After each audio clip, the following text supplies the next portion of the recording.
विख्यात मोहनदास जी वैष्णव की कृति का विमोचन का समय आ गया। मैं प्रदेश जी से प्रार्थना करता हूँ कि हमारे सभी हम प्राप्त करेंगे। लेकिन ये सदन सौभाग्यशाली है कि आज हमारे बीच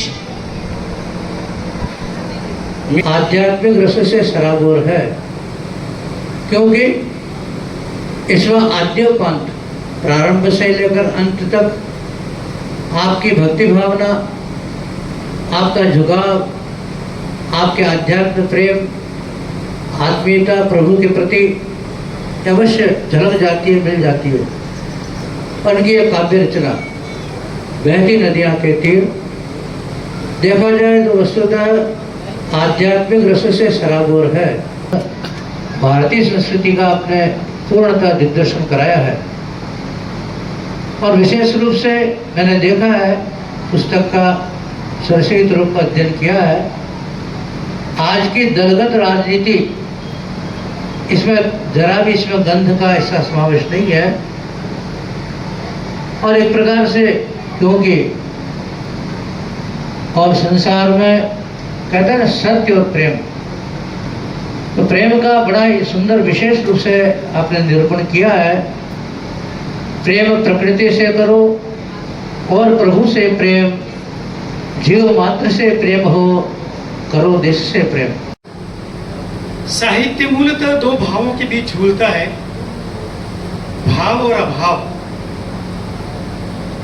भौतिक संपदा का भाव अभाव और अभौतिक संपदा का भाव अभाव।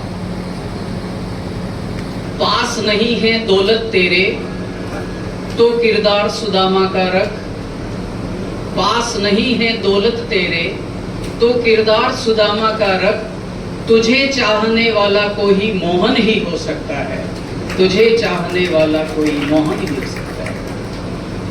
महत्वपूर्ण ये नहीं कि सुदामा का किरदार सुदामा निभाए, बड़ी बात उसमें भी नहीं कि मोहन का किरदार मोहन निभाए। बात तो तब और वजूद तो तब और बढ़ जाता है जब मोहन सुदामा का किरदार निभाए। इस सृजन के माध्यम से गुरुजी ने वो किरदार निभाया है कि कुछ सेकंड के लिए हम सब अपने मन की आंखों से द्वारिकाधीश के उस भव्य भवन में द्वारिकाधीश द्वारा सुदामा के द्वारा दिए हुए कुछ मुट्ठी चावलों को ग्रहण करने के दृश्य को अपनी मन की आंखों से देखें। और आपका ध्यान आकर्षित करता हूँ, पेज नंबर 116 पर पंक्तियां ये ध्यान में रखें और दृश्य ध्यान में रखें। हम द्वारिकाधीश के उस भवन का, जिसमें दो मुट्ठी तो खा लिए हैं, तीसरी मुट्ठी में दानी ये मेरा पिया है, रुक्मणी जी कहती हैं। मोहन जी को देखें, मोहन जी की धर्मपत्नी को देखें और पेज नंबर 116 पर आपके इस संकलन के उन पंक्तियों को देखें। चलना जीवन का काम, रुकना मृत्यु का नाम, नदियां चलती अविराम, चले जाता हूँ।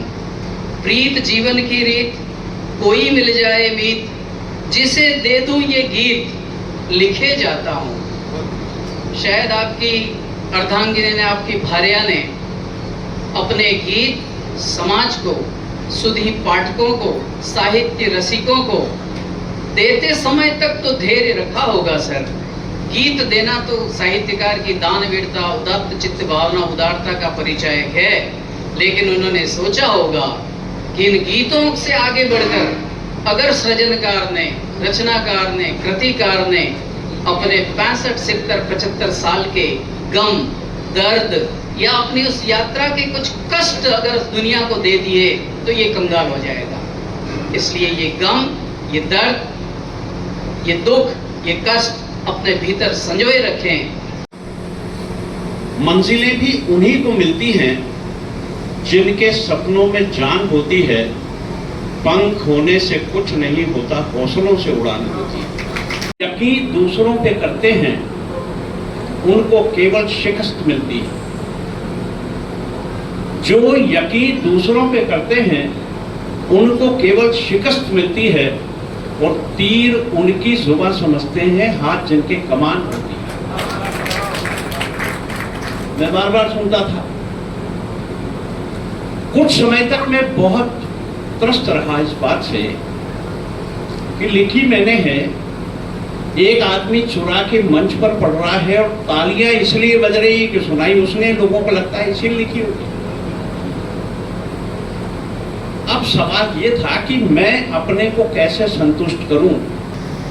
कलम, ताकि दास जी के हाथ में सदैव कलम चलती रहे और साहित्य की ये नदियां और उनके साहित्य की नदी के तीर पर बैठकर हम सब उनकी रचनाओं का आनंद लेते रहे। अगर रखिए कि साहित्य का अगर